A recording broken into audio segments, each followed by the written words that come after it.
A lot of retroactive jealousy sufferers struggle with the question of their partner's values. They often wonder if their partner shares their values. And I often get the question, is there something I can ask my partner to get a better sense of what their values truly are? In today's video, I'm going to try to answer that question. My name is Zachary Stockill, and since 2013, I've been helping men and women from all over the world overcome retroactive jealousy and gain clarity and peace of mind about their partner's past. If you'd like to work with me one-on-one, or you'd like more information about my work, please visit my website at retroactivejealousy.com. Question came up recently on my YouTube channel, which, by the way, if you have a question for me that you'd like me to cover in a video on this channel, leave a comment beneath this video, leave a comment beneath my videos. I read every single comment I receive and I try to respond to most of them. And sometimes I even record videos in response like I'm doing today. So if you have something you want to say or something you want to ask me that you haven't seen covered on my channel before, please leave a comment beneath this video. Anyway, I received a question: what questions should I ask to determine my partner's values? I can just about guarantee that it was a guy who asked this question. Now, how do I know that? Because women often struggle with the question of their partner's values just as much as men. I know that because this is a very, very male, rational, logical sort of question. In other words, problem, solution. If I want to know something about my partner, I'll just ask them, and that'll give me the answer. Human psychology, women, I would say in particular, are rarely so simple, is rarely so simple. The most important thing I can tell you in this video, if you're struggling with the question of your partner's values, is if you want to know who someone is, pay little attention to what they say and instead watch what they do. Their behavior will tell you what their values truly are. Now, please note, I believe you should pay particular attention to their behavior over extended periods of time. I'm not talking about one night back in 1983 when she'd had too much to drink or he had too much to drink. I'm talking about extended patterns of behavior over extended periods of time. If you want to know who someone is, that will tell you. And obviously, the more recent that period of time is, the more that will give you a clue as to their true character, as to their true nature. I think you can tell a lot more about me and my values and who I am as a man and who I could be moving forward if you look at the past 5 years of my life, more than if you looked at 5 years when I was a teenager, for example. A lot of things back then I'm not so proud of. I think it says a lot more about who I am and where I'm going if you look at the last 5 years, for example. And remember that talk is cheap, right? Talk is extremely cheap. If I say, for example, you know, I care so much about my audience and I'm really invested in helping people solve this problem of overcoming retroactive jealousy, and this work means a lot to me. And you went on my website and I haven't written a blog post, I haven't shared a video, I don't have any podcasts, I don't have any free information whatsoever. Well, talk is cheap. That would indicate that, you know what, my actions are not necessarily matching the words that are coming out of my mouth. Thankfully, that's not the case. If you go to my website at retroactivejealousy.com, you'll find literally hundreds of articles and videos for free, aside from all my products and services, all kinds of free stuff. So that's just one example to show you that what I'm saying, what I'm telling you is matching up with my behavior. I could list many more. You know this is true. If you want to know who someone is, watch what they do. Don't pay a lot of attention to what they say. That said, this is not going to be a total cop-out for this video. I am going to try to answer your question in terms of which questions you can ask that will help you get a better sense of what their values are. Now, these aren't specific questions per se. They're more like themes of conversation that you can bring into your relationship now and then, which are usually quite fun and enjoyable and just a nice thing to do now and then to get a sense of, you know, where each of you stand and what's important to each of you. The first theme I would suggest you focus on is asking her, what do you want? What's your vision for the future? I mean, in a perfect world, what do you want? Where do you want to be in 5 years or 10 years or 25 years? What is your vision for the future? Do you want to have kids? Do you not want to have kids? What kind of a mom do you want to be? What kind of a wife do you want to be? Where do you want to live? What kind of work do you want to be doing? What kind of house do you want? Things like this. What is your partner's vision for the future? Assuming they have a vision. That said, if they don't have any vision for the future, you know, unless they're very young, I would say, unless your partner is, you know, I don't know, 18 or something, or 21 or something like that, very, very, very young, I think at that age, you're allowed to not have a total vision for the future. You're allowed to not have much of a vision moving forward because you're young, you don't really know what you want.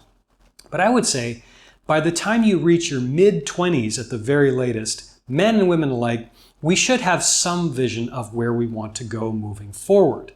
Even if that vision is largely unclear, even if it isn't 100% sorted out, I think we should at least be thinking about our future. Where do we want to be in 5, 10, 15, 20 years? And of course, our answers to this question of what we want can and will change over time to some extent, but hopefully the older we get, the more consistent our answer becomes to this question of who we are and what we really want in the future. But of course, if your partner is, let's say, over 25 and they don't have much of a vision for the future, what does that tell you? That tells you probably that one of their values, shall we say, is firmly living in the present moment, who cares about the future kind of thing. And that can be a good or a bad thing depending on how you look at it. I think, obviously, I talk about it on this channel all the time, living in the present is not only important, it's essential. That said, planning for the future to some extent, I believe, is also essential, especially as you get older. So this conversation should give you some clues about your partner's values. This conversation around your partner's vision for the future and what they want moving forward. Relating to this conversation about your partner's values, discovering their vision for the future, ask them about why they value what they value. For example, if your partner tells you, by the time I'm 30, I really, really want to be a mother, that's great. You could ask her, well, why? Why is that important to you? Sometimes we take it for granted, right? We take certain answers or we take certain things for granted. We just think, well, yeah, she wants to be a mom. And yeah, because most women want to be mothers. And sure, many women want to be mothers, but number one, not all women. And number two, many women have slightly different reasons for wanting to be a mother. Sometimes it's because it's been their dream since they were 5 years old. And sometimes there's something deep in their soul that just compels them because they love children so much. And what an incredible experience, and yada, yada, yada. It'll give you a lot of clues in your partner's character and their values if you find out why they value what they value. And you can just say, look, why is that important to you? Whenever they speak about something they want for their future or something they believe in strongly or something that they think they want to have, someday off in the future, you can always ask them, why is that important to you? And that'll often give you a lot of clues about their character and what they really value. My final tip or my final theme that you can explore with your partner speaks to someone's level of self-awareness. And this theme is, what could you have done better? And when I say this, I don't mean you should be going second-guessing your partner's past choices or looking at their past with a, magnifying glass and trying to point out their faults. I'm just saying, if a situation comes up where your partner speaks about maybe a mistake they made, or they speak about something, I wish I could do that over again, or, this is what I learned and I don't regret it per se, but it wasn't the smartest thing at the time because of X, Y, and Z. If they realize that they've made mistakes in the past, or they haven't always been their best self, or they did things that maybe they're not entirely proud of, I think that's a really good thing. I'm always deeply suspicious of people who seem to go around thinking they're perfect or never acknowledging any of their past mistakes. If you're human, you're imperfect. If you're human, you have made mistakes. And, your girlfriend is likely no different. So I think it's a great way to get an insight into someone's character and to see what they value. If you hear them speak about mistakes or not necessarily regrets, but things that they look back on their past and they wish they'd done it a little differently, or they see the ways they've grown, something along those lines. What we're looking for is someone who's somewhat self-aware. True self-awareness is pretty rare, but if your partner has 0 degree of self-awareness, for example, if they are one of those people who just says, you only live once and to hell with the future and I am who I am and I've got 0 regrets and I've always been amazing, for me, that would be an enormous red flag. Look for someone with some self-awareness who knows where maybe they zigged when they should have zagged in their past, who knows when they've made mistakes. I have a lot more to say in this topic of discovering your partner's values. It's something I'm very interested in, this whole question of how to get in touch with who your partner really is and whether or not you'd be a good match moving forward. I'd like to mention my newest video masterclass. It's called The Path to Peace. In The Path to Peace, I present a clear step-by-step process that anyone can use to get a better sense of their partner's values and whether or not you'd be truly compatible moving forward.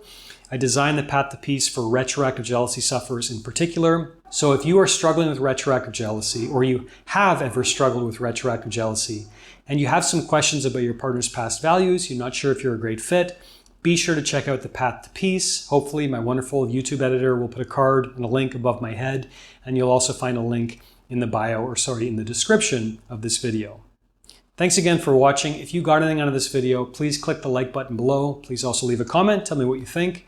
I read every comment I receive, and I try to respond to as many as I can. And while you're at it, please be sure you are subscribed to my channel to be notified of new videos moving forward. Thanks again for watching, and I'll talk to you soon.